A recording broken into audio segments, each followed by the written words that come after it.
Welcome to the Underground, the Steel City Underground, the black and gold standard for Pittsburgh Steelers coverage. Now, here are your hosts, Joe Kuzma and Brian E. Roach. Hello, everyone, and welcome to another edition of the Steel City Underground podcast. My name is Joe Kuzma, and I'm joined once again by my partner in crime. And I really mean this too, Brian. I hope you're at least the getaway driver at some point. Should we, try and hustle or have a heist or something of that nature. But anyways, the one and only Mr. Brian E. Roach. How you doing, Mr. Roach? I have mad skills at driving. I hope you're the driver. Mad skills. Don't ask me to be the one running out of the bank or whatnot. Because forget that. I'm not doing that. I'll stroll out of the bank. But you want me to sit in the car and drive? I'm there. Gotcha. So you need one of the things where the alarm doesn't go off, everybody's gone at night, and you could just walk out with your black bags and nobody notices. I understand. That makes a lot of sense.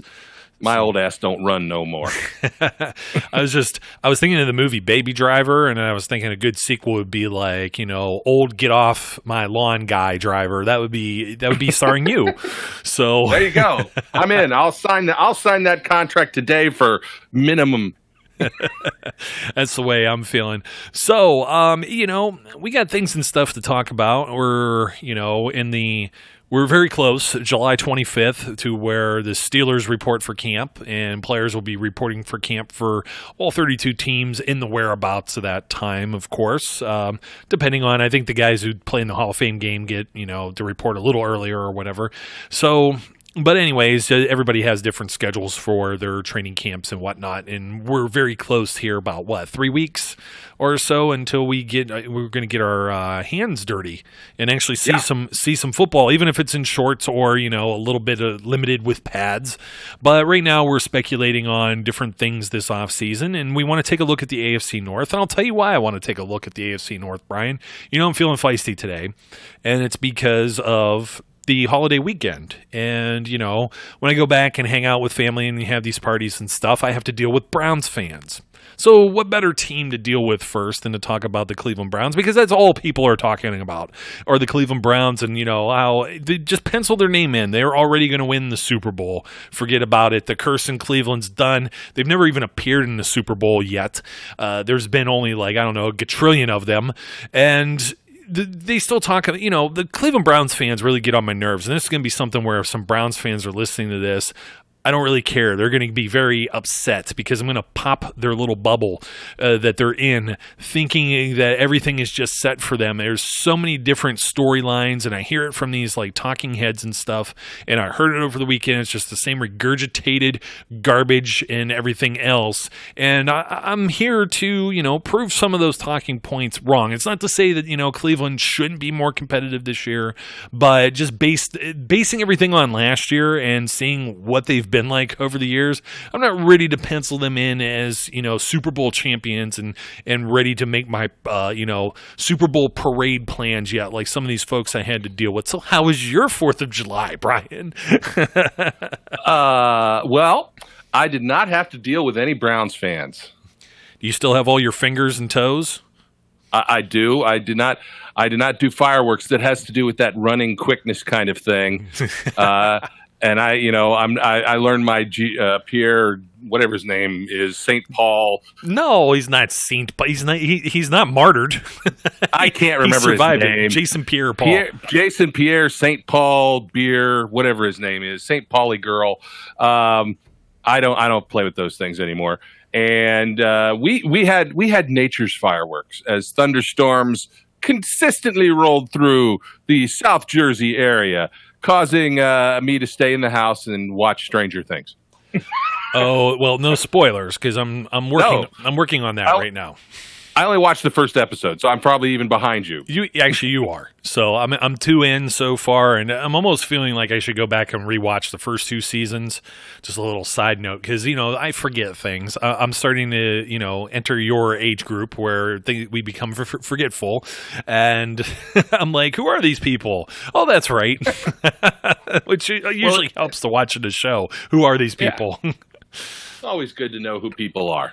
Yeah. So Here's something I want to bring up about the Browns, since it was such an annoying thing. I had to sit there with a Packers fan, too, who it's just like, you have the most overrated quarterback in the NFL, so I don't want to hear it, which I had some hot takes. And with a few brewskis, kind of in there, we're just lucky we weren't all holding fireworks and aiming them at each other before the end of the night. So, but here's something with the Cleveland Browns I want to bring up first. Starters returning. They have 16 starters returning. Now, most people, if you're not aware, you have 11 on offense, 11 on defense, and then your special teams guys, right? So Yep. the Browns have 9 on offense returning, 7 on defense, a kicker and a punter who are back in the mix. Although I won't necessarily say that their jobs are anywhere near safe at all. Although Britton Colquitt, the Colquitt kids, they have a knack for this type of thing. But Greg Joseph, I don't know that it was necessarily the. Let's put it this way. He didn't instill fear in you. That I know Chris Boswell had a pretty lousy season too, but I would venture to say that this guy's on on the lower end of the spectrum where his job isn't safe like some other kickers. So we'll put it there because we don't want to disparage the kickers. They're people too. But anyways, the total amount of games played that was lost as far as experience for the Browns carry over into this season is 176 games and 92 starts. Now, I want to just compare that to the Steelers, who are being very underrated here. The Steelers return 9 on offense and 9 on defense. Okay, they lost 135 games played, but only 57 starts. So most of the guys that have lost are like role players and contributors versus the Browns losing some actual starters. The Browns, now of course, they've made some additions here. Obviously, Odell Beckham we'll talk about. Morgan Burnett, who we don't have a whole lot of great things to say about him after watching him try to play in Pittsburgh. Like a tight end like Demetrius Harris and Kareem Hunt. We'll get on that. Sheldon Richardson, okay, Olivier Vernon. We're going to get to some of these guys. But they lost Kevin Zeitler. They lost one of their safeties that started 9 games, Brian Body Calhoun. They lost their other safety, Jabril Peppers, who started 16 games. They lost, Emmanuel Ziggy Agba, who started 14 games. They lost Jamie Collins, one of their one of the 3 linebackers in their 4-3. He starts 16 games. And of course, the Patriots get him back, on a sweetheart deal. They lost one of their blocking tight ends in Darren Fells, who started 11 games.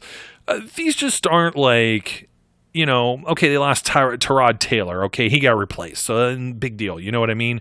But overall, what I'm just trying to say here is that there's this like overwhelming kind of thought that the Browns improved at the end of last season. And I've got so many thoughts to put out there about this. But everyone is just kind of focused on Cleveland improved. They fired Hugh Jackson. Well, why did they fire Hugh Jackson, everyone? Because you know what that game was? The last game that Hugh Jackson coached? They got their butts whooped by the Steelers 33-18. And I have to keep reminding everyone that they should thank the Pittsburgh Steelers or they may still be in their funk. So, of course, they replaced They replaced Hugh Jackson with one of their coordinators. And, of course, they signed that coordinator as their... Oh, no, wait, they didn't do that. They did not bring him back as either a coordinator or a coach. So the whole defense gets to start over. The offense may have some of the ideas from their first-time ever head coach, who hasn't even really been a coordinator in the NFL, in Freddie Kitchens. And, they lost to the Chiefs. They beat the Falcons. They beat the Bengals. They lost to the Texans. They beat the Panthers. They beat the Broncos. They beat the Bengals again. I mean, here's a recurring theme with the Bengals from last year. And then the game that, the Steelers fans needed them to win against the Ravens, we got to see them actually beat the Browns. But it's not like these games were, they had everything necessarily in control in some of these games. The Panthers game was close 26-20. The Broncos, they beat by a point. I know the Steelers lost to the Broncos. They turned the ball over 5 times to the Broncos. That tells you the story there. And then, of course, the game against the Ravens, too, where they turned the ball over a plethora of times. And I guess my biggest thing is here, in transitioning from year to year, you can't necessarily go with what happened last season and carry that over and say, well, this team's going to be more successful just because of that this season. It doesn't work that way, and it doesn't work that way with any of the 32 NFL teams, the Steelers included. That's a viable statement. That's a true statement. I'm not. I'm not down on the Browns in the sense of saying they're the Browns who have managed to scrimp and pick up a few games here and there. I think they're a better team, but depth-wise, quality-wise, talent-wise, they may be a better team. That doesn't mean they're a proven team, as you've been saying. That doesn't mean they're a team that is just automatically going to win every game because all the pieces are going to click just like that. And Freddie Kitchens is really Dr. Frankenstein, a mad scientist who knows the weird, cryptic, wizardly stew to brew and feed these guys, and all of a sudden they're going to be, Super Bowl champs. I don't buy into that at all. I think they have an outside chance to have their first winning record in a long time. I will give them that much credit. But I said that several podcasts ago, like maybe even months ago. I said I think the Browns could have a winning record. Then I looked at their schedule again. And yeah. I finally it came to me that the thing is, when you get to week 8, which is them at the Patriots, there's a good chance they're 2-5. Yes. And I'm sorry, you start 2-5, and all of a sudden, all of this on the nuts of the Browns that's going on league wide and NFL wide, and all these bold predictions about Baker Mayfield throwing for 4,500 yards and 40 touchdowns and other nonsensical things, and sweeping the Steelers and sweeping the Ravens, and that stuff goes away real quick because they don't have a soft schedule to start the season.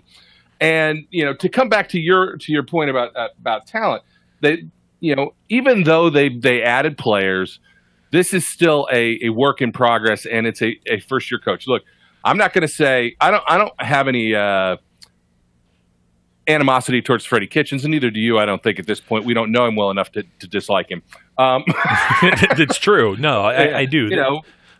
Maybe later in the year, we'll see. But right now, I don't know enough to dislike Freddie Kitchens. But I think if you can coach, you can coach. And what we don't know is whether or not he can really coach. We will see how he handles the plethora of personalities, which we know what a plethora of personalities looks like in a locker room. We will see how he manages that. We will see how he weaves the web of putting these guys together to try and create something that is stable and consistent, and see what happens.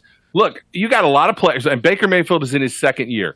I know that there's a lot of talk around people saying, players make a big jump in the second year. That's not generally the case for quarterbacks. Quarterbacks tend to take a little longer before they make a big jump. And Baker Mayfield played well enough last year. I think you could probably expect him to play about the same, despite having Odell Beckham Jr. And trying to fit that into his routine. Then having potentially a change in their running back formation midway through the season when Kareem Hunt is finally allowed to play again. Now you've got some controversy there, and who's going to get snaps and who's going to get carries. There's a lot going on with this team. And while I don't look at them as being the Browns of the past, I also do not look at them as a threat to win the Super Bowl.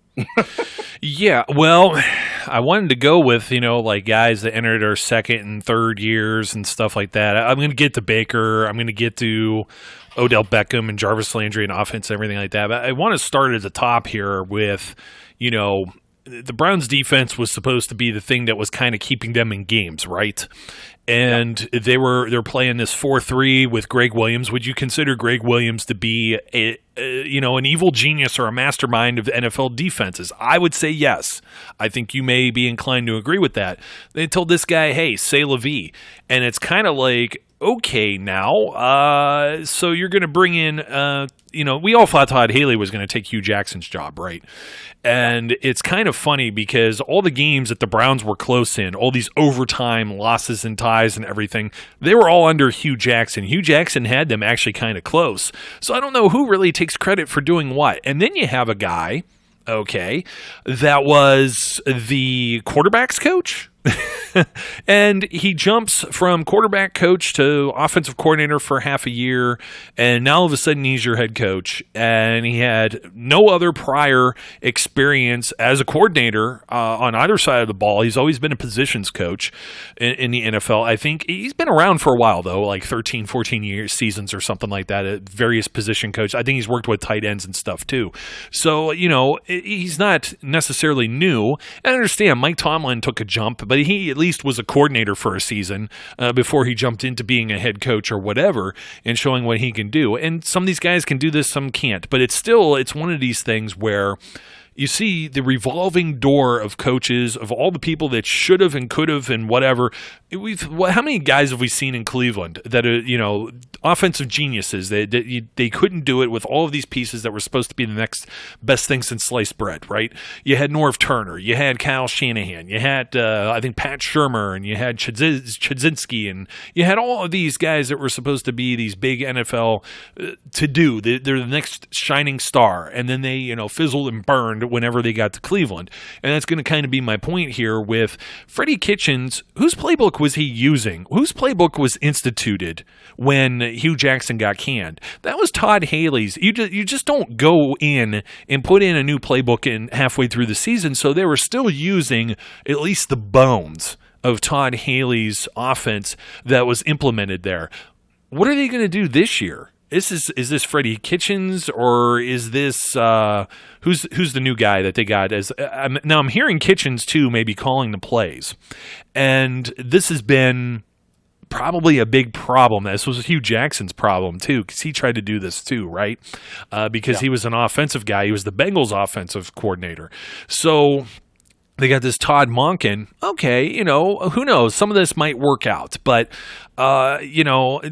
Steve Wilkes is coming in now as a defensive coordinator, a very short tenure as a head coach with the Arizona Cardinals. It did not work out very well for him in 1 year. And he was around. He got to be, defensive coordinator for a year with the Panthers, and he's basically been just DB's coach, you know what I mean, in the pros. So they've got a lot of question marks as far as coaching staff, as far as I'm concerned. And you never know. New guys, new ideas. This could work, or it could go down in flames. And that's kind of where I'm at with the Browns. That's where I feel it can be an either or. I am not on the side where the balance, the scales of justice, so to speak, Lady Liberty, where it's so tilted in the Browns' favor that they're just a shoo-in to win 13 or 14 games this season. There are a lot of question marks here, and you got to bring a lot of things back down to earth. And I think Freddie Kitchens as your head coaching hire is one of them. Maybe if they keep him as an offensive coordinator and Greg Williams is either your head coach or still defensive coordinator, there's some consistency here, but once again, the Cleveland Browns and a young quarterback are dealing with change in yet another season, and I think that's going to have an impact on Baker Mayfield. I think some of the new players coming in, it's going to take some time for them to gel. It could work, and I think some of the offseason moves, obviously the big one, Brian, I can't, as much as I want to slander the Browns, and I love slandering the Browns, I don't think necessarily that you can just go and say, okay, they screwed this up by giving away a first-round pick for Odell Beckham Jr. I think that if you could get a guy like Odell Beckham and the talent and what his potential would be, if that happened with the Steelers, would you necessarily be upset with it? I couldn't necessarily be upset with it. How could I not justify it other than thinking, okay, now we have another Antonio Brown, version 2 maybe, that's on your hands with locker room, whatever. But then they got rid of Jabril Peppers too, and I'm looking, at different parts of this team, and we're going to go through some of the position groups and how it was from last year.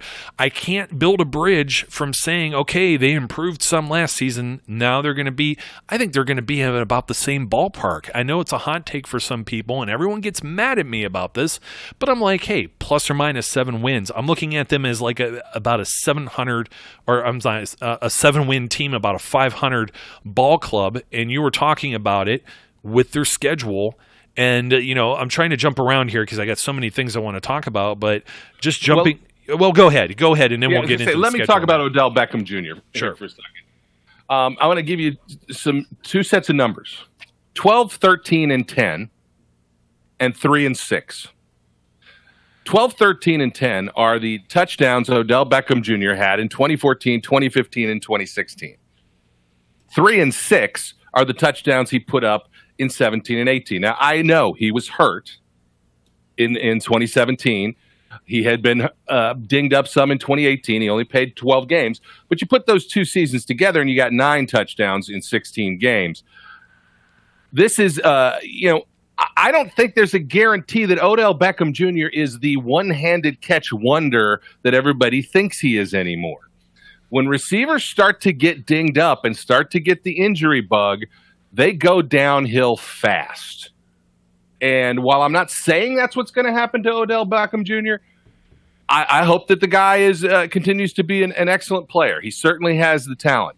But once the injuries start to mount up on these guys, it's tough to say. And he had 1,052 yards last year. He had 87 yards per game, 62% catch percentage. It's a decent. There's some decent numbers there, but I don't know if that's something. Look, you asked the question: would I be upset if the Steelers traded a first-round pick and got Odell Beckham Jr.? Yes, it's a resounding yes. I'd be livid because you're taking a risk here, and I get it. And the Steelers are not a team that can look at this and go, we have no weapons. They have Juju. At the time when this happened, they had Mr. Big Chest, but still beside the point. We knew he was on his way out. But I would not in a million years have given up. Think about it. Would you give up Devin Bush for Odell Beckham Jr.? No, not for the Steelers' needs anyways. Not at all. Right, exactly. But, you make some good points, though, with Odell, and I know he's not in the age group, but, I was looking over his stats, too, and I'm like, I get what they're trying to do here. They're trying to get Baker Mayfield some weapons. He's not a shoo-in to still be the same player. Make fun of him as much as you want. Eli Manning is still, Eli Manning, and he's been around and done this for a very long time. Baker Mayfield has played 13 starts. Was it 13 starts? I have it here somewhere. I have so many windows and tabs open, so bear with me here. 13 starts, appears in 14 games. I'm going to get to him. I'm still going to get to him. But let's talk about these receivers, because this is the thing that gets thrown in my face. And as you said, okay, if he gets around, you have 16 games, 14 starts. If you go the last 2 years, about 1,300 some yards, 9 TDs. So if that was a full year of production, that looks pretty good, right? That is still with Eli Manning and not with Baker Mayfield. That's the same thing we've been arguing about with Antonio Brown going over to Derek Carr. Will it still be the same? I don't know. A lot of people think Baker's on the rise, but I have to show people the inverse of this, because everyone just thinks Jarvis Landry, he was lighting the world on fire. Who did he play with in Miami? Sometimes Ryan Tannehill, sometimes Matt Moore, or whatever guy they could sign off the street, they could throw him the ball, right? And he had more receptions in the first 5 years of his career or whatever, and a multiple-time Pro Bowler and whatnot. And he comes to Cleveland, and he has the least amount of receptions he's had in his career, 81. Just three shy of his first year in the NFL, and 976 yards. So he almost gets around 1,000. But he only has 4 touchdowns. And I like to bring up Exhibit A here. That puts, for reception-wise, that puts Jarvis Landry number 20 in the NFL. That puts him behind guys such as James White, a few running backs too, Saquon Barkley, and Robert Woods, Alvin Kamara. I mean, no, look, a lot of people are ragging on. They're saying Juju Smith-Schuster, is he a number 1 wide receiver? He won't have Antonio Brown on the other side, blah, blah, blah. And I think that's what they're trying to make the argument with Odell about. But I still think it's because Juju Smith-Schuster has Ben Roethlisberger. He was 7th in receptions in the league. He's a top 10 guy. Antonio Brown, with Ben Roethlisberger, was still 9th. You know what I mean? It's Ben Roethlisberger. There's still going to be enough of the ball to go around. I don't know that Baker Mayfield... He had 11 games with Jarvis Landry, so I know Tyrod Taylor was part of this too. I don't know that Jarvis Landry is that much more of a receiver, we hear about all the touchdowns that Baker threw, and we hear about all this red zone, everything other than that. And I look at Jarvis Landry, and then I look down at number 24, somebody who had 4 less catches on 41 less targets and had more receiving yards, 1,028 to 976, and had 7 touchdowns to Landry's 4. And I think you know the name because I've been bringing this up quite frequently. 1 catch less. Now he played two more games. He didn't play a full season. He got hurt. Okay, he did have 1 less catch than Odell Beckham did. So he had 76 catches. He had less targets, though. He had about maybe 16 less targets, 17 less targets here. And he almost had the same amount of yards and still had 1 more touchdown than Odell Beckham. And I don't think people in a million years would think this guy would be in the same league as far as these statistics, especially when he had Andy Dalton and Jeff Driscoll throwing to him for the year. And it wasn't A.J. Green. It was Tyler Boyd, former Pittsburgh guy, University of Pittsburgh guy. When you say Tyler Boyd is putting up about the same numbers as Jarvis Landry and Odell Beckham, it kind of takes the star power, it takes the glitz, it takes the spotlight or the shine off of those names, in my opinion. It doesn't make them look as strong. Now, we're still talking about top 25 wide receivers, so these guys aren't necessarily bums, but everybody's trying to make it sound like this is an all-pro team. This is the all-Madden team here, and they're just going to run roughshod over everyone. I'm trying to bring everyone down from the cloud, please. That this necessarily, we're just talking about the wide receivers so far. I haven't even gotten to Baker Mayfield yet. Everyone's talking about, oh, well, he threw 27 touchdowns. That's a rookie, whatever. Well, he also threw 14 picks. Right? He's not very far behind. But everybody's like, oh, Ben Roethlisberger threw all these interceptions. He threw 16 in 16 games. Well, Mayfield appears in 14, starts 13 games. You think he throws 2 or more interceptions and leads the league in interceptions as well if he plays a few more games? I think he does. He doesn't, he didn't throw the ball as many times, obviously. 486 attempts.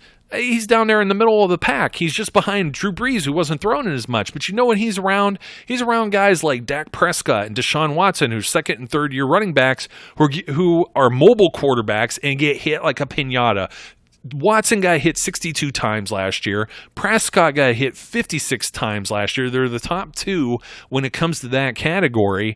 And I could easily see, this is my crux and this is my problem with the Browns offense being so highly rated right now, is their offensive line. Their offensive line is unproven and it could quite frankly stink. There's no question about that. You brought up a point, and I brought this point up earlier when at the end of the year, or a couple different times when we were talking about Ben, and everybody losing their mind because he threw 16 interceptions. He threw 16 interceptions on 675 attempts. Yeah. That's a 2.4% interception percentage rating, which is one of the lower. It's lower than his career average. We talked about this. So Baker Mayfield in his 1 year threw an interception 2.9% of the time. He threw it more often than Ben. So you can pretty well say if you jump that number up another 200 attempts, he'll have more than 2 interceptions during it.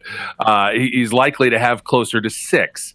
And now all of a sudden that number of 14 interceptions is 20. And you go, okay, yeah, he threw 27 touchdowns, but 20 interceptions doesn't help that argument. I was not a guy who thought that Baker Mayfield was the best choice for them to take. I'm still not sure I'm sold on Baker Mayfield. On the other hand, I don't hate Baker Mayfield.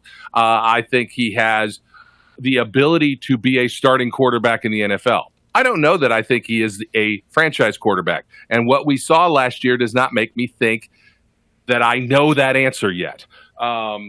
Because there's a lot of guys who can start off throwing the ball one way and doing some things. But, as defenses adjust, as people get ready to read tendencies, as they start to learn you and what you like to do, it's a little more difficult. I'm not ready to send in my Hall of Fame vote for either him or the guy in Kansas City. But I think there's a better chance for Mahomes, just based on, I don't know, because you saw more and you saw it consistently week to week. But there's no reason to think that he's just going to have the Cinderella magic thing. He could turn into a pumpkin this year as well. I don't have that same feeling I had. Remember when everyone was all about Dak Prescott? This is almost like my Dak Prescott speech from like a couple of years ago on this same show is the same thing with Baker Mayfield right now. And I have to ask you this as far as this goes. We said about the interceptions. He plays a few more games. Do you think his touchdown totals is high as well if he plays a few more, if he gets a few more starts or plays the full season? I'm not entirely sold that he may get over 30, but I don't think he would be up in the 40s or anything like that, where everyone's projecting him to be. No, not even. There's no reason for me to think that. Who's the touchdown machine on this team?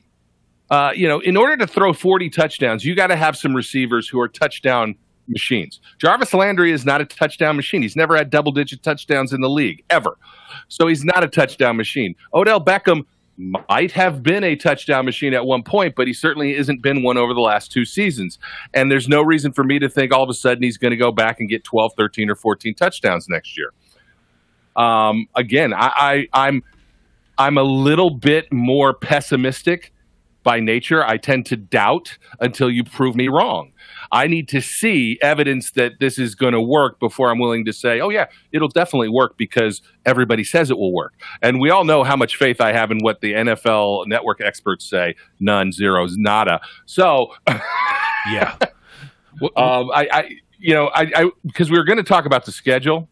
Yeah, well, I want to talk just schedule. I want to talk a little more about their offense, and then maybe we can go back to schedule, or even talk about the defense and then go to their schedule, because now we're knee deep in the players, and we could actually make some, arguments for, for example, they play the Jets week 2, and the Jets have Sam Darnold, and they have some young receivers, and they have a lot of pieces moving on defense, and it's really going to be an interesting matchup because each of these teams will at least have their feet wet for 1 week, then they have a short prep week with a non-division team, and then you get to see, okay, this obviously, the Browns play 4 primetime games this year too. So they're going to have to deal with something they haven't had to deal with. And that means different types of sleep and travel than what they've had in the past. I don't know. Geez, I think their last... What was their last Sunday Night Football game? 2008? Was that the Kelly Holcomb? Was that back when Kelly Holcomb was still playing there? Or geez, that may no. That was I'm sorry, that's way before. That was like Derek Anderson or maybe even Jeff Garcia. When that was the last time it was really hyped. Jeff Garcia, what was it? William Green and Kellen Winslow and the guy from Michigan that could never hold on to the ball. And I can't think of what his name is. Actually, you know what? That's kind of a misnomer here. I don't even know if that's a word, but misnomer. Yeah, whatever. Trying to say. I'm butchering it. I've been around my mom too much for the last week, and she can definitely destroy a dictionary. I'm going to use that term this week. I'm going to call something a misnomer. A misnomer. A misnomer. That's what you take when you're not feeling good. Jarvis Landry. Here's another thing. Jarvis Landry, you're thinking of him as the guy who catches everything that goes around his way. He had his worst catch percentage last year, too, and it's not because all of his targets were coming from Tyrod Taylor. Very few in his splits, I'll tell you how many in a second, were from Tyrod. 54.4% catch percentage. He was way down. I mean, you saw the guy on Hard Knocks and you think, oh man, he could catch everything that comes his way. It doesn't matter who throws the ball at him, blah, blah, blah, and stuff like that. And it's just like, well, that's not really the case. The ball sailed his way. There's no reason he shouldn't have had. It was 149 targets, Brian, and he only caught 81 of the balls. He had multiple double-digit games where the ball was, here it is, right here. 1, 2, 3, 4, 5, 6, 7 games with 10 or more targets, and only 1 game where he actually had 10 or more receptions. That is, it's kind of tough. But just, floating back around, what was my other thing? Oh, that was the whatever it was, the the footnote. I need to find a new word so they can't say the one I wanted to say properly. So we just don't even butcher people's names. We butcher the English language here too as well. I don't know. I don't want to stay too much longer on the offensive side of the ball, but we need to talk about a few other things here. David Njoku can't catch the football half the time. I'm still not sold on him. Could be big, could be, just an average tight end in the NFL. Antonio Callaway, another guy that, they drafted him. What was he, a second-round pick? And he doesn't necessarily – he had 79 he had basically the same catch percentage as Jarvis Landry, meaning he didn't catch, barely caught half of what was thrown his way. 79 targets, only 43 receptions. He had 5 TDs. He's supposed to be a speed guy. He's supposed to be a burner. You know what I mean? Yeah. So, I'm sorry, he was a 4th rounder. He fell down there. What was there, off-field problems or something of that nature? But this was supposed to be a guy that's, highly touted weapon. Could make the jump, could. I think there's a lot of potential there, but I'm not the one to take potential and just say, okay, here you go. You know what I mean? And that's what it's going to be like when we look at these AFC North teams. I know we say things with potential for the Steelers, but when you look at somebody like Dante Moncrief that was added to the team or Steven Nelson, you look at those track records and you could actually say, okay, those are kind of improvements. Where the Browns kind of put these in, Odell Beckham should be an improvement on there, but I'm trying to figure out how Baker Mayfield stays upright, doesn't have to scramble and extend plays, doesn't make mistakes and throws the ball away like Johnny Manziel used to when he was the same type of quarterback there. I do think Baker's a bit better fit. I think he could at least be, at worst, his floor is an average starting NFL quarterback. But then I look at the offensive line and I try to figure out why people still try and give the Browns so much credit and try and say that they're this good offensive line. I mean, their quarterbacks, okay, they gave up 38 sacks last year, but they had guys that could at least move around and maybe not get sacked, or maybe they just get tackled for a loss, like it's or barely a loss at the line of scrimmage or something, because they're mobile guys and not necessarily pocket guys. And we saw how Ben's career was when he was younger, and he made a lot of his money extending plays, and he also got beat around like a piñata. And I could see that same thing happening with Baker, because I just don't know. I don't know that J.C. Treader is even, in the middle of the pack when it comes to the centers or starting centers here, when it comes to offensive linemen. Chris Hubbard, right tackle, where does he necessarily rank in all of this? They're betting a lot of money still on Austin Corbett or Greg Robinson, who was a project. He was, formerly a first rounder, and he just is fizzled and faded, and they're still trying to make that work as a left tackle in the NFL, because they had an undrafted guy that got bullied last season in games and just couldn't hack it. And Joel Bitonio is probably their best offensive lineman, and I'm not even sure that he's, top 10. Would you take Joel Bitonio left guard over Ramon Foster? I don't know. I don't know that I would necessarily. They might be about the same type of player, and we know what kind of recognition maybe that Ramon does or doesn't get. And he's their best player on their offensive line. And I look at this and I say, okay, well, you're going to tell me you have Nick Chubb, who almost had 1,000 yards rushing, and I like Nick Chubb a lot. You have Duke Johnson, who's unhappy, and there's already some turmoil with him and his quarterback, and he kind of wants out of town. And he's a guy, he's been the only bright spot on that team for several years and catches a lot of passes and whatnot. And you're going to maybe sabotage all this by bringing in a guy that can only play half a season. You're very excited to have him, but you have no idea what kind of football shape or condition, or if he'll even make it there when it's time for him to be, the suspension to be lifted with Kareem Hunt. So I when it comes to that type of aspect, will the Browns be able to run the ball, and will their running game, will this hinder anything? Will Hunt come back in and kind of kill off Chubb, who maybe he starts hot? What if Chubb starts cold and then Hunt comes in and can't do anything either? There's a lot of intangibles here. I think adding Hunt to this, to this mix in a first-year head coach and with all the other personalities they have there, this may be the biggest X factor overall when I look at the Cleveland Browns offense. Yeah, I really don't like the fact that they picked up Kareem Hunt, because I like Nick Chubb. I think you've got a guy who can develop into your starting running back, can be a decent running back, can maybe even be an upper tier running back. But now you kind of give him the stink of, we're not 100% sold on you yet, by taking a flag, a waiver on a guy with suspect character, a guy with issues outside of the field. and a guy who, in my opinion, was a system running back to begin with. Yes. And fit in Andy Reid's system. I don't know that he's going to fit in Cleveland's system, whatever Freddie Kitchens' system may be. Maybe he will, but then, how do you manage these two guys?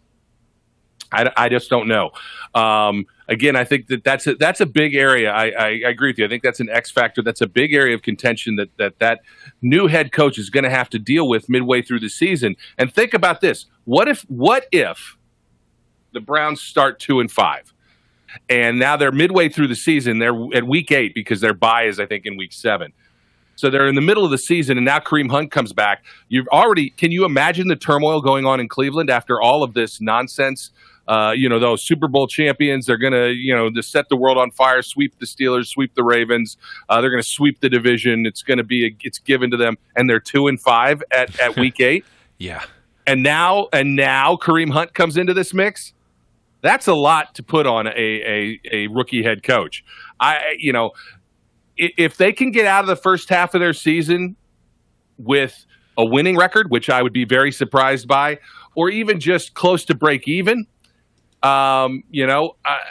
it's going to be interesting. I just don't know. I don't know that I'm sold on all this other stuff. I just think, like I said from the beginning, I think they're a better team than they were as far as potential. But as you said, potential is just, it's something. It's like magic air. You breathe it in, but that doesn't mean anything actually happens with it. How many yards per carry do you want your running back to have on an attempt? What's a good 97 number? No, come on. I mean, what's legitimately good and what ends up being like dog crap, in the NFL? 4.5. What about even 4? 4, I'd live with 4. Should 4 be a benchmark? Because, there were 6 games where Chubb did not even average 4 yards per carry. And, that's 6. He was a 16-game player. I know Carlos Hyde was there, and he had 4 100-yard games, but one of those was like a 63-yard run where he only carried the ball 3 times. So legitimately 3 games as a 100-yard rusher. In other words, he still has a ways to go. He was able to punch it in. He had 8 TDs. I think he's respected. I think as a rookie, I would still be happy. Let's put it this way. If it was the situation with the Steelers and they had Nick Chubb coming in instead of Le'Veon Bell last year, I would have been fully behind the guy. I think he's still a very quality talent. So I'm not trying to poo-poo everything on him as much as I'm still trying to bring everyone's head out of the clouds. Yeah. So it's just one of those things. I think we need to jump over to the defense, though. So just to kind of paint more of this picture, because I still feel I think the Browns have a lot of their skill position players. I think they're going to be able to put some points up as long as their offensive line doesn't show a lot of holes in it. Because as I said, they let Kevin Zeitler go, and I think that was their biggest starter. And they're going to have Corbett come in, and a second round pick from 2018. Is he ready? I don't know. You know what I mean? And depth, of course. I don't want to talk about guys getting injured, but depth will be a huge problem with this team because there's very little depth anywhere around on this roster, and it's because they're still in a rebuilding phase. So, that's just kind of hello, Captain Obvious. You know what I mean?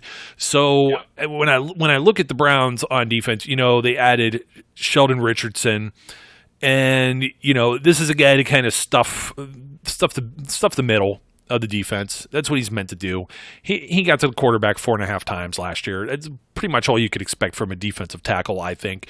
And it's pretty much just the expectation. It's going to be this front 4. The guy that worries me is that they added Olivier Vernon. And you have Myles Garrett, who was already, 13.5 sacks, already a Pro Bowl player, and I believe could be a rising star. All right? He was number 1 overall pick. He was a no-brainer. The Browns cannot screw this up. I'm like, there's no way they could screw this up. I look at Olivier Vernon, though. I think a lot of people get too excited about this because, they let who all got let go here? Ogunjobi, Agba. I'm trying to look here who's still – oh, no, Ogunjobi's still there. I'm sorry. So Ogunjobi's the other guy of those 4. They let it was Agba, the other O. Anyway, so you're looking at Garrett, Ogunjobi, Sheldon Richardson, Olivier Vernon. What Olivier Vernon is – and we talked about this offline, off the air. He's Bud Dupree. He's a more expensive Bud Dupree. because he hasn't gotten to the quarterback all too many times. He's only had one a double-digit sack season. It was his second year in the league with the Dolphins. He had 6.5, 7.5, 8.5. Those are Bud Dupree numbers, right? He was with the Giants for the last 3 seasons, 8.5, 6.5, and 7 sacks. Now, 12 games and 11 games last 2 seasons. And he was a Pro Bowler last year, even though he only played 11 games. He's like one of these alternates or fill-ins or whatever, because there really wasn't a whole lot of anything else there. You know what I mean? A forced fumble. He had better statistics actually the previous year, and he played 1 extra game. So it was like they were trying to find guys to play this game sometimes. So it's hard to say, okay, he's just a Pro Bowler, kind of a fill-in type of guy. Okay, but still, we'll just say he's a Pro Bowler. But I'm saying he's just Bud Dupree. I mean, but it still bothers me, though, because with Bud Dupree on one side, it helped TJ Watt be a Pro Bowler and get 12.5 sacks last year. And Garrett was already in that position. So I think their pass rush will be good. It may be very good, actually, with at least those 4 guys. It's the rest of the guys that are around them that I'm like, okay, I'm not so sure. How many people have talked smack on the Steelers for like their inside linebackers and their secondary and everything like this? And I take a look at the changes that they made. Okay, so they got rid of Jamie Collins. He's on his way out. And Jamie Collins was a pretty big name guy that they added to this team. And now he's gone. And they have Joe Schobert, and they still have Christian Kirksey, and I think they're like the blue-collar, lunch pail type guys that could get the job done. And behind them, it's like, okay, you got guys that are rookies. You have Mac Wilson and Sione Takitaki, who we talked about ad nauseum as potential depth for the Steelers, and we weren't really sure where they would fit, maybe on an NFL roster, and they might be later round picks, even though Takitaki was taken in the 3rd round, which we were like, whoa, that's a little high for him. And then everybody else that's on here is like a street free agent as far as their linebacker core, and I'm just kind of like, well, I mean, are we looking at them playing like a traditional 4-3, or are they going to be doing a lot of sub-package like the Steelers do? Well, even if you go into sub-package, Brian, okay, Denzel Ward makes Pro Bowl last year. He's a Buckeye. It's really hard to talk smack on him. I think he was in the right place, right time for a lot of picks. He's a big, rangy guy as a corner. He could very well be a very good corner for years to come. But we still got to see more outside of year 1. Yep. Arrows pointing up. Greedy Williams, we talked about him with the draft, whether he could have been the Steelers' 1st-round pick. And then for some reason, a lot of teams passed on him. But he's going to be relied on as a rookie to step in and start. And I think a lot of Browns fans are disillusioned in just thinking they got a steal in the 2nd round and this guy's going to be Denzel Ward. Wasn't Denzel Ward like 4th overall pick or something like that?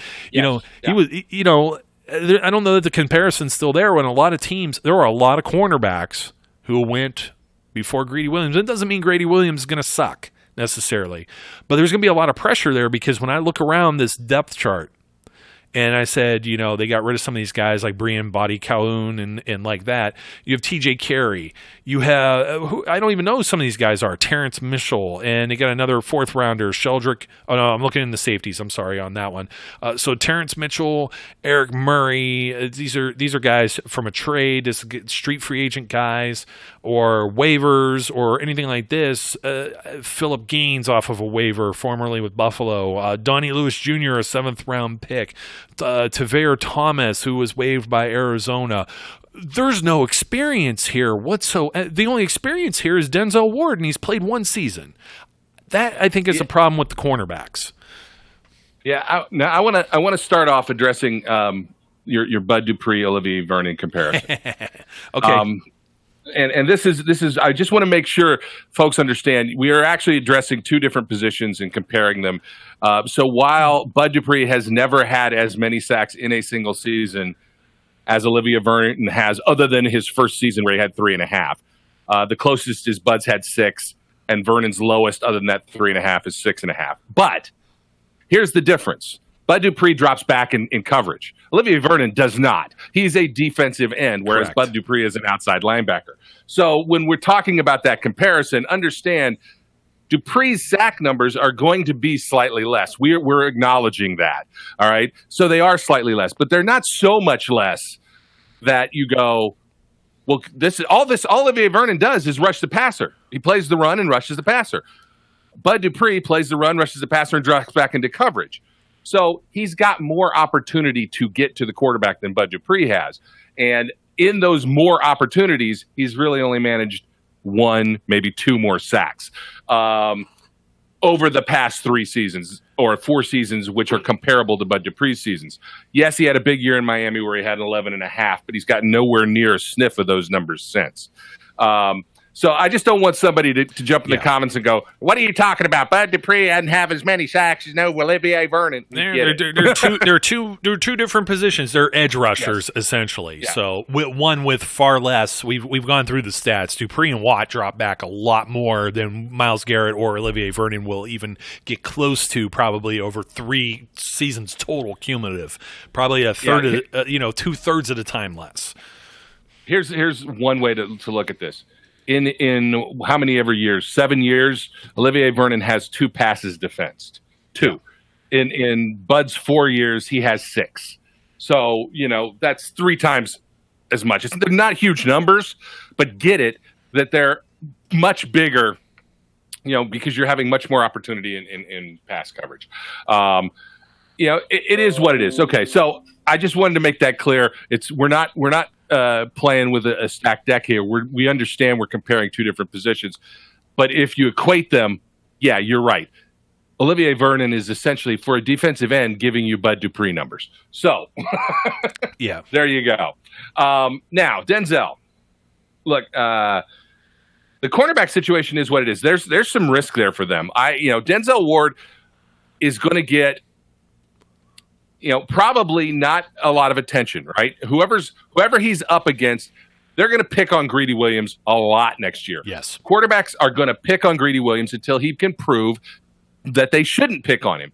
And, the question with Greedy Williams has never been about his talent. It's never been about that. It's about his willingness to do what's necessary to play. Is he going to quit on plays? And if he starts to get abused a little bit, that might come out a little more. I don't want to disparage the kid at all. I like Greedy Williams. I kind of wanted the Steelers to pick him if they could have at the right spot. Once they traded up for Devin Bush, forget it. But yeah. But I wasn't adverse to having him come in and play for us. But he is going to get tested because Denzel Ward had a good Pro Bowl season last year. That means whoever's on the other side of that field is going to get tested. And that also means that, if he isn't successful, then they're going to have to give him help. And now Denzel Ward is going to also have to cover really one-on-one all the time. Because he's not going to get over the top help because it's got to get shifted towards Greedy. So it's a balancing act there. And yes, you're absolutely right. Once you get past those 2, if anything happens, that should change the makeup of the Browns' backfield at the quarterback position. Now we're talking about totally different things. Now, I got nothing bad to say about Myles Garrett, and anybody who does have anything bad to say about Myles Garrett is smoking the wacky tobacco because that's an All-Pro level player. That's a Pro Bowl player. Yeah, he's worrisome, but I will say this. Alejandro Villanueva did more than his fair share of handling Myles Garrett. So while Myles Garrett is a player, and I have nothing but respect for Myles Garrett as a player, he on his own is not going to wreck a Steelers-Browns game. I just don't see it. But I think he could have 15 sacks this year. I think he will improve on last season's totals. But we'll have to wait and see where the rest of the season goes. And a lot of that will depend on, can they get there fast enough because coverage holds up. So, it's as we talk about it goes hand in hand, and it does with every team. So if their coverage breaks down and the quarterbacks can get the ball out quickly, Myles Garrett's not going to get a lot of sacks. Not because he doesn't have the talent, but because the ball ain't back there. Yeah, well, I mean, this is one of the things, too, where I'm trying to figure out exactly how I want to frame this. I mean, so they took Vernon and put him in for Ogba, basically. And they took Richardson, put him in for Coley. And those, I don't know necessarily that Vernon is going to be much of the, he's got the brand name so to speak, over Ogba. But I don't know he's much of an improvement over Ogba. Richardson should be an improvement there. So you got the guys that are the 4 up front. I don't think that's ever been the Steelers' real problem with some of that. Okay, I understand outside linebacker position through the years, with rotating James Harrison and Jarvis Jones and this and that. But for pretty much the whole intents and purposes here, when the Steelers had the weakness in their defense, it was in the middle of the field when Ryan Shazier got hurt. And it was parts of their secondary, Mike Mitchell or Troy Polamalu getting retiring and stuff of that nature. And that's kind of where I'm going with the Browns here. Even if Denzel Ward is really good, and you see Joe Hayden was really good with the Steelers, and you look on the other side of the field and you got a question mark on Artie Burns and Cody Sensabaugh, I think you have a question mark as to whether or not Greedy Williams, will he ascend that quickly? Or could he be like Artie Burns, lose his confidence, and now where do you go? Like, what do you do? So, I was looking up to see, TJ Carey was there last year, and there was something noted of injury, but I don't think he's currently, I don't know. I'm not going to go there yet. I don't want to talk about injuries and guys because, it's June, or it's July. I don't even know when it is either. So, you're looking at this. Then I look at their safeties, and that was the reason why I brought up the safeties specifically here. Morgan Burnett, who has not been able to stay healthy, Steelers or otherwise, when he was with the Packers, and kind of the reason they went with the youth movement and went out that way.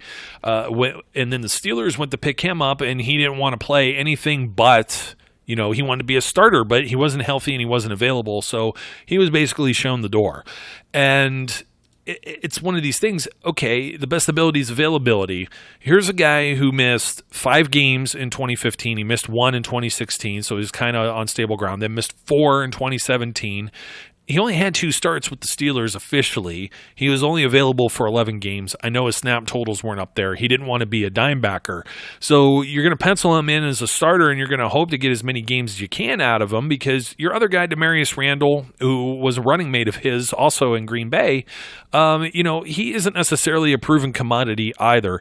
He should be okay, but I don't necessarily see where, they got rid of Peppers and they got rid of who's the other safety I was just talking about that they dumped. And it's just like, now you're starting over again with some of this stuff. You know what I mean? It's mind-blowing to me, and then you look at the names that you have behind them, and once again, I was just talking about Sheldrick Redwine or Jermaine Whitehead, another guy who got away from Green Bay. They got like all these casts-offs from the Packers secondary. How good was the Packers secondary the last few seasons? You know what I mean? Yeah, exactly. Like one of those things. And then some other guys that are, college free agents that are coming to camp. This is a team that's going to be adding people maybe off the waiver wire or skimming and looking at other camp rosters for depth because there's no experience there. And, I don't know. Randall was there, but I don't know that Burnett's going to be there. I think they're going to have a problem no matter who's next to it. And I look at it very similar to the Mike Mitchell type situation. And I don't know that, everybody they put next to Mike Mitchell just ended up exposing Mitchell too. So yeah. That's the way I look at the Browns. And when you look at having one good, you have 4 DBs or maybe even a 5th, you've got one guy that's, semi-proven there in Ward and maybe a second that's semi-proven in Randall out of the rest of it. They're batting 50% here, and you got to hope that, Schobert and Kirksey and, maybe even like somebody like a Jannard Avery is still running around, or Mac Wilson or Taki or one of these guys ends up cracking some playing time, because it's just, I don't know that it's going to necessarily work out that the way they're thinking on the defense. You usually think about the front 7, and I'm thinking about the back 7 on this defense, and I'm thinking teams that they got to play against that are going to throw the ball. The Bengals. I'm not going to say the Ravens. I don't think that's going to be their big thing, but definitely the Steelers. There's 4 games right there, and you had a very banged up Bengals group that's maybe, recouping, and we're going to be talking about them and the Ravens in the upcoming shows. But we talked here, Brian, we mentioned schedule, and we kind of want to close out. Unless you have anything else to say about the secondary necessarily that we haven't touched on? I don't. I'm eager to talk schedule. Yeah. Okay, week 1 Titans, week 2 Jets, week 3 Rams.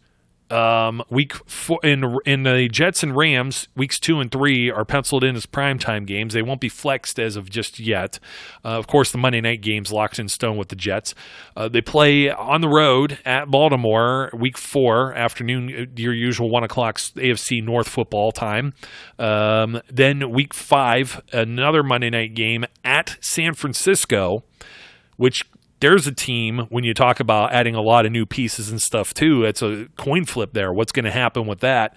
And then, at least they're not changing coaching staffs though. And then they bring Seattle in, and Seattle got to come in from a West Coast trip for a 1 o'clock kick on, in week 6 before they get to the bye. That's not necessarily a cakewalk.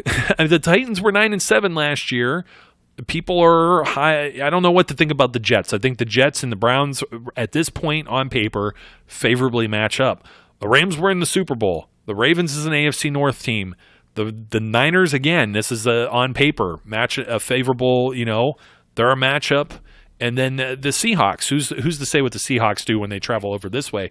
You're very right in saying that. Hey, when you're looking at these first. You're looking at 6 games. By the time you get to the 7th game with the Patriots and they have to play in New England, maybe that shiny new toy syndrome kind of wears off with all the critics and analysts. I mean, it'll be interesting. Look, I think they lose to the Titans week 1. I think that the Titans are a more cohesive unit. I think that the Titans have,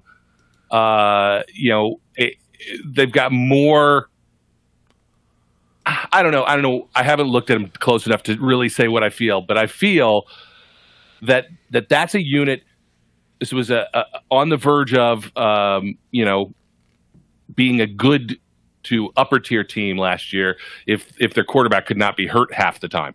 If Mariota comes in and can play, when they're on all gears, they've got a potent running game and they can throw the ball a little bit. It's Vrabel's second season as a coach there.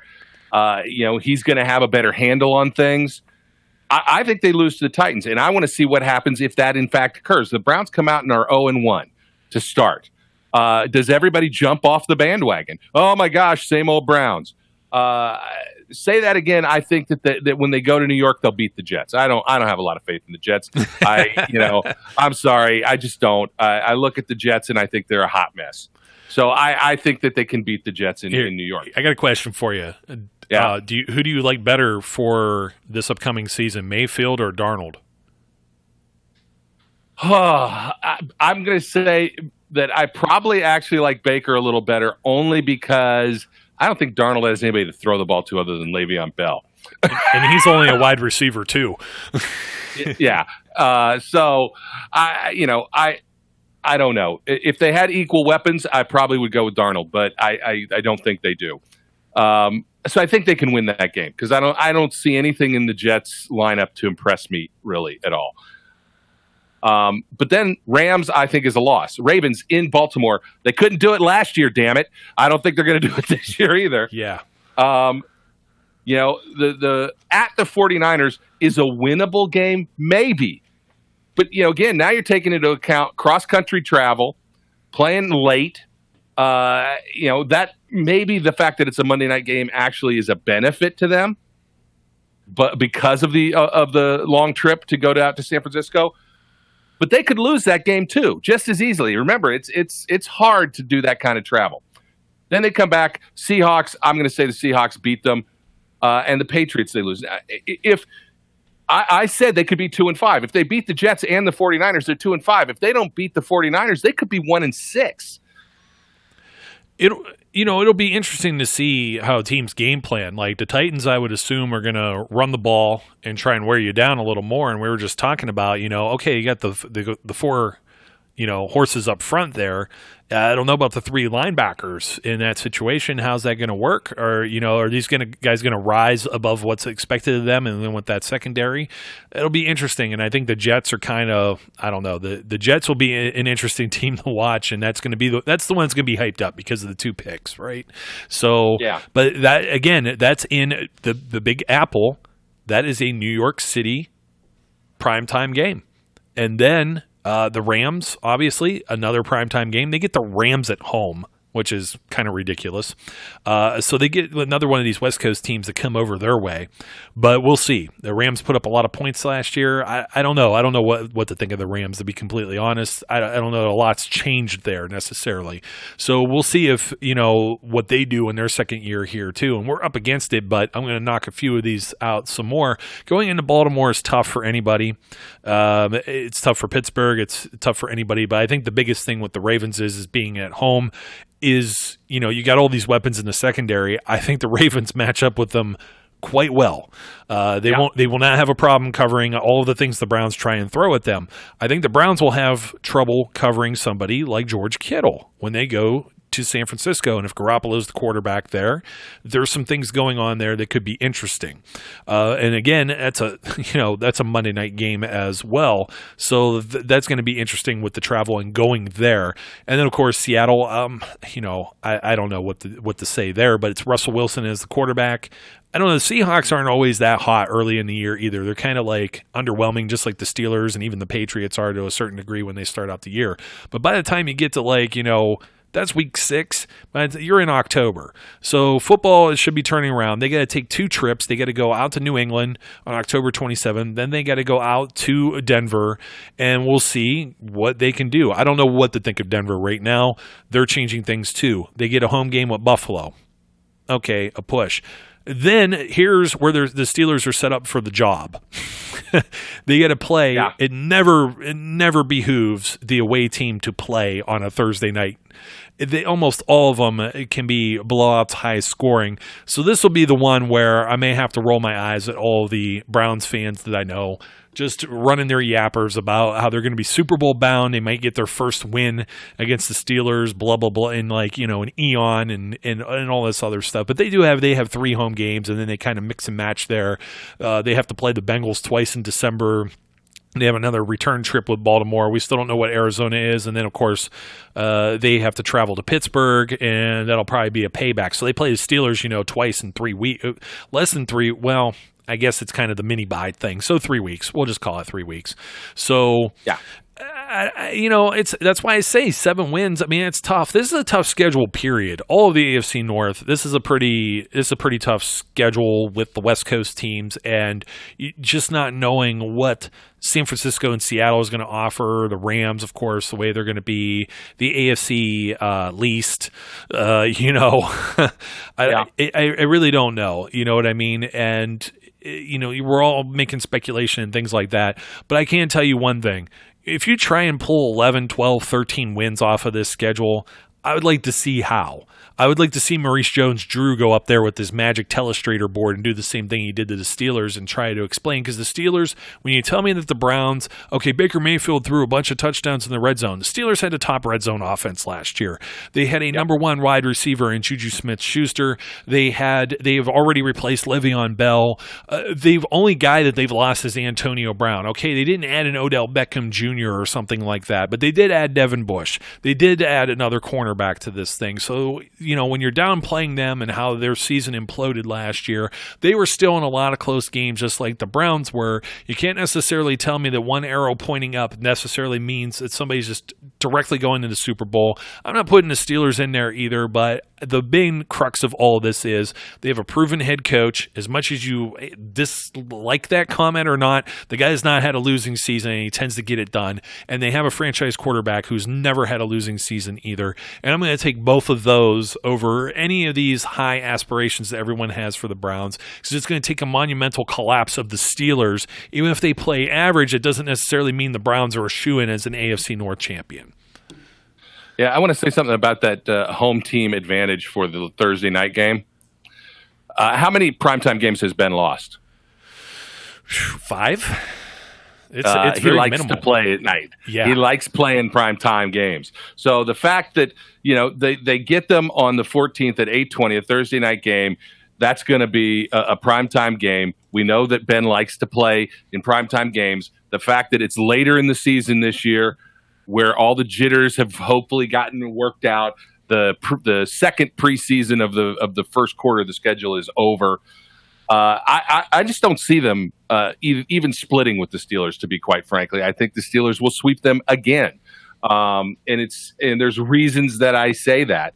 beyond, just being a Steelers fan. I think, yes, they have a shot on that Thursday night game, but I think that I just don't see it yet. And especially if they come into that game maybe being 4-5, I don't know. What's the ego of the team? What's the mentality of the team at that point? This is a rough, if you flipped this schedule, right, and you started this schedule with the Bengals, Cardinals, Ravens, Bengals, I might have a completely different take on how the Browns season is going to go. Yeah. It's a tough starting schedule. It ends a lot easier than it starts because they could win all 4 of their last 4 games. But that's why I said there's still, even as bad as this is, there's still an outside chance they could have their first winning record in a long time. But I don't see them winning the Super Bowl, or even necessarily as I was watching, doing illegal preparation for this show. I watched some bold predictions from some Cleveland media. One of them was that they would host the AFC Championship game. Ha. No, I don't see that.